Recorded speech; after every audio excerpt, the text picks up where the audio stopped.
Örerken kollar ve bacakları, gözleri içerisinde yürütmemiz gerekecek. Örmeye tepeden başlayacağız. Arttırarak ilerleyeceğiz. Düz öreceğiz ve kapatacağız parçamızı. Hareketli, eğlenceli serimize bir yenisini daha ekliyoruz. İster anahtarlık, ister çanta süsü, isterseniz stres savar olarak kullanın. Tüm detaylarıyla nasıl yapacağımızı anlatacağım. Pamuklu, orta kalınlıkta ipler tercih ettim. 2,20 tığım var. Hadi örmeye başlayalım. Yeşil renkli ipimle sihirli halka yaparak başlıyorum. Sihirli halka ve diğer temel teknikleri kanalımda daha detaylı bir şekilde anlatıyorum. İzleyerek faydalanabilirsiniz. Sihirli halkanın içerisine şimdi sık iğneler dolduruyoruz. Toplamda 6 adet olacak. İlk sık iğnenin içerisinden arttırmalarla başlıyorum. Her bir sık iğnenin içerisine 2 tane sık iğne yapıyoruz. 6 olan sayımızı 12'ye çıkarıyoruz. Daha önce hareketli bardak altlıkları çalıştık. O serimize de devam edeceğiz. Uğur böceği talebi vardı. Uğur böceği de listemde yer alıyor. Yakında paylaşacağım. Aynı zamanda mıknatıslı ürünler var. Onların hepsini ben etiketlerim, açıklamadan da bulabilirsiniz. Sihirli halkanın içerisine 6 doldurduk. 12 yaptık. Şimdi bir örüyoruz, bir arttırıyoruz. Toplamda 18 sık iğneye ulaşacağız.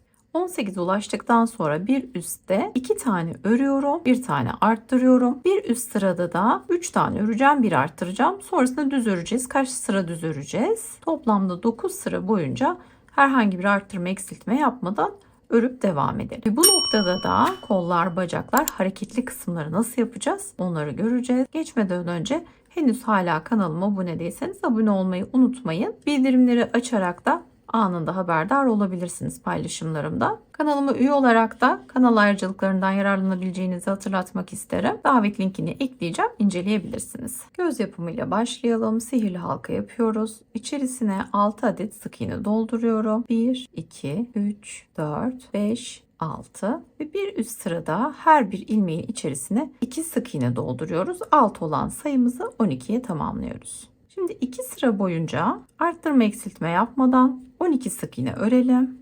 Kıvrılan bir parçamız var elimizde. Şimdi arka arkaya azaltma yapıyorum. Toplam 6 defa azaltmış olacağız.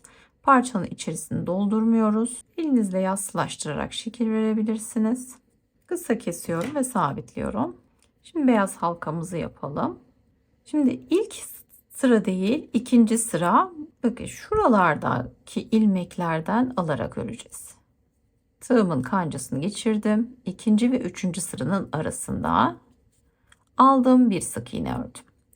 Bir yandakine geçiyorum. Alıyorum, bir sık iğne örüyorum. Çok fazla sıkmadan her birine bir sık iğne örelim. Spiral, yani döne döne ördüğümüz için diğer sıraya atlayacak. Onu şöyle sağlayalım. Buradan ikinci sıraya devam edelim.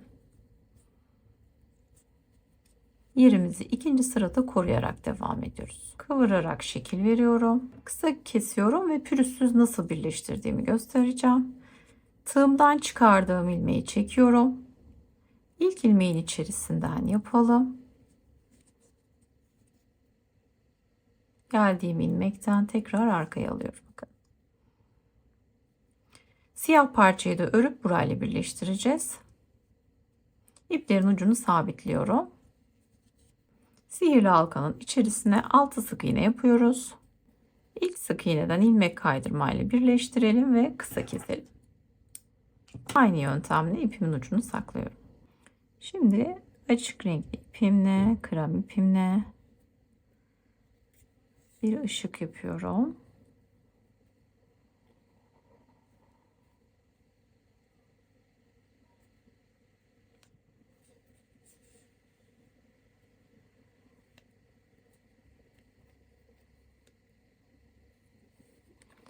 Düğüm tekniği kullanıyorum. Bir defa doladım.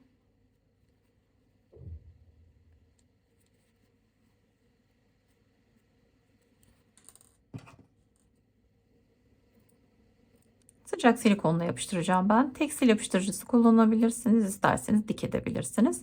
Bir tane daha çalışacağız ama onun öncesinde zincir kısmını da yapalım. Zincir kısmını yapmak için çok önemli bir noktası var. Buraya dikkat edelim. İkinci sıradan tığımı dışarıdan içeriye doğru gönderiyorum. Hatta şu başlangıç noktasını arkaya bırakalım. İkinci sıradan herhangi bir yerden Ve ipimin ucunu, öreceğim ipin ucunu alıyorum.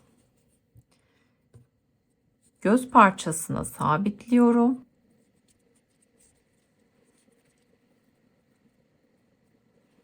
Ve buradan zincir çekmeye başlıyorum. 1, 2, 3, 4, 5, 6, 7, 8, 9, 10. Şimdi içeriye alalım.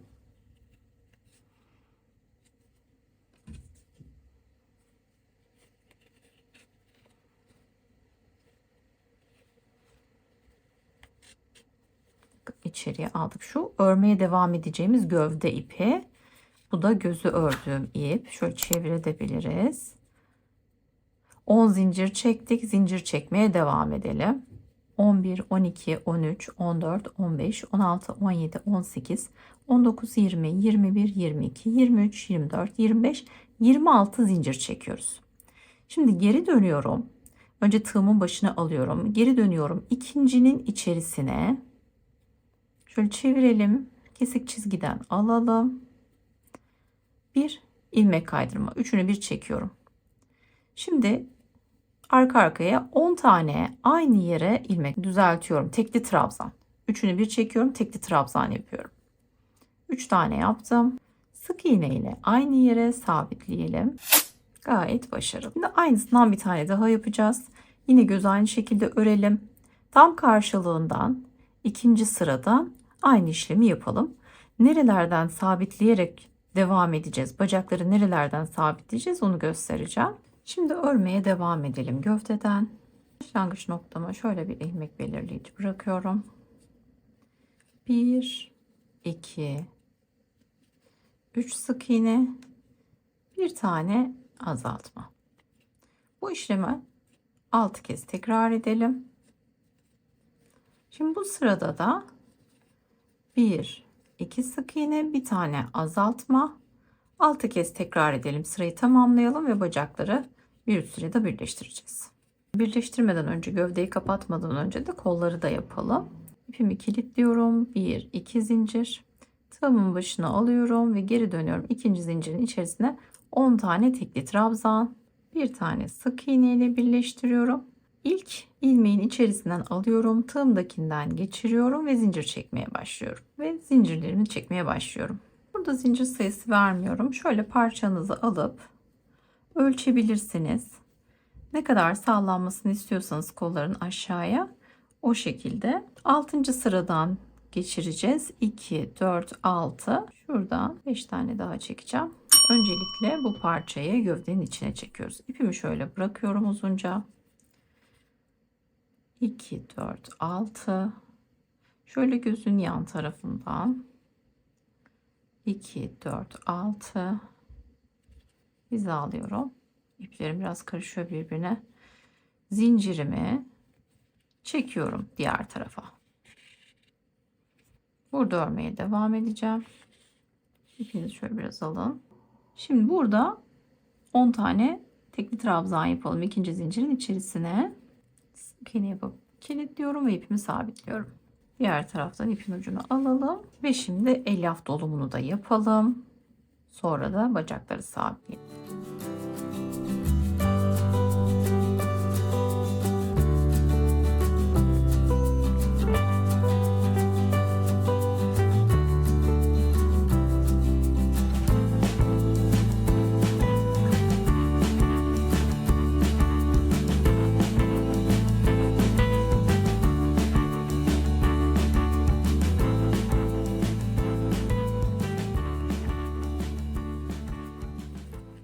Evet, bakın dolum yaparken kolları bacakları yerleştirerek doldurdum. Bacakları yanlara gelecek şekilde konumlandırdım. Şimdi örmeye devam ediyorum. Bir örüyorum, bir azaltıyorum. Bir örüyorum, bir azaltıyorum. Bacağı alıyorum. Bir sonrakine bakın arada bıraktık. Bacak azaltmayla ördüğümüz sık iğnenin arasında kaldı. Devam ediyorum. Azaltıyorum. Bacağı alıyorum. Diğer tarafta azaltma yapıyorum.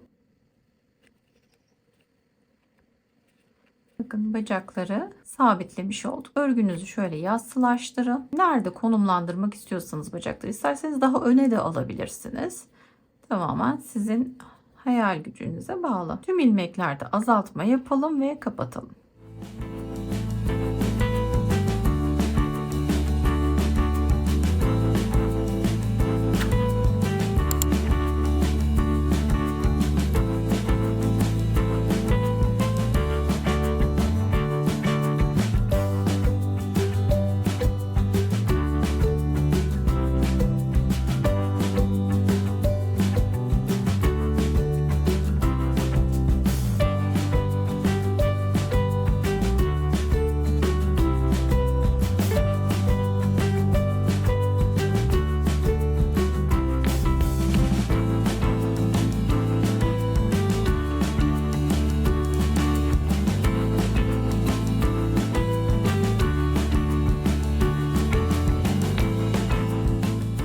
Bir projemizin daha sonuna geldik. Fikirlerinizi yorumlara bırakabilirsiniz. Bir sonraki projede görüşmek üzere. Hoşça kalın.